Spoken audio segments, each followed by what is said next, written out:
এখনো 5 মাস বাকি অ্যাশেজ শুরু হতে। আগামী নভেম্বরে শুরু হবে অস্ট্রেলিয়া ও ইংল্যান্ডের মধ্যকার ঐতিহাসিক test series Ashes.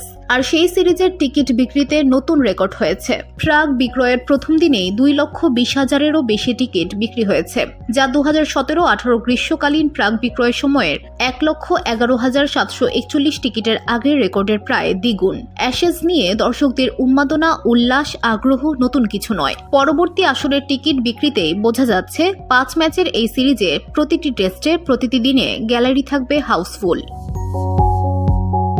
Priority pre-sell window খোলার কয়েক ঘন্টার মধ্যেই টিকিট বিক্রির রেকর্ড ভেঙে যায়। মূলত মেলবোর্ন ক্রিকেট গ্রাউন্ডে এমসিজি বক্সিং ডে ম্যাচ এবং গাব্বায় দিবারাত্রির অ্যাশেজ টেস্টের প্রথম 2 দিনের বাড়তি চাহিদার কারণেই এই রেকর্ডটি ভেঙে যায়। নিউ সাউথ ওয়েলস এবং ওয়েস্টার্ন অস্ট্রেলিয়ার বিক্রি শুরু হওয়ার আগে আন্তর্জাতিক মৌসুমের জন্য 1,20,000-এরও বেশি টিকিট কেনা হয়েছিল, যার বেশিরভাগই অ্যাশেজ টেস্টের জন্য। গাব্বায় দিবারাত্রি টেস্টের প্রথম 2 দিনের জন্য কেবলমাত্র একক টিকিট পাওয়া যাচ্ছে, যেখানে বক্সিং ডে ইভেন্টের জন্য 55,000-এরও বেশি টিকিট বিক্রি হয়ে গেছে।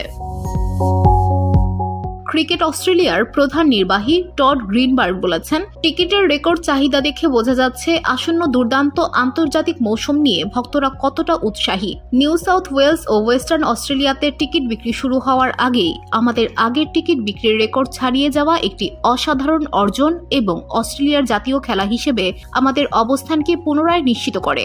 যারা এখনো টিকিট কিনেননি তাদের আমি অনুরোধ করব, এখনই টিকিট কিনে ফেলুন, কারণ আমরা আশা করছি কিছুদিনের জন্য বরাদ্দ শেষ হয়ে যাবে। আমরা আন্তর্জাতিক ক্রিকেটের একটি অবিস্মরণীয় সামারের জন্য অধীর আগ্রহে অপেক্ষা করছি। আগামী 12 জুন পর্যন্ত প্রি-সেল চলবে। পরদিন অবশিষ্ট কোনো টিকিট থাকলে তা বিক্রি করা হবে। আগামী 21 নভেম্বরও মাঠে গড়াবে অ্যাশেজ। পার্থে খেলবে 2 দল। পরের ম্যাচ ব্রিসবেনে গাব্বাতে। এরপর এডিলেড, মেলবোর্ন ও সিডনিতে 2 দল পরের 3 টেস্ট খেলবে। VOD Bangla news desk.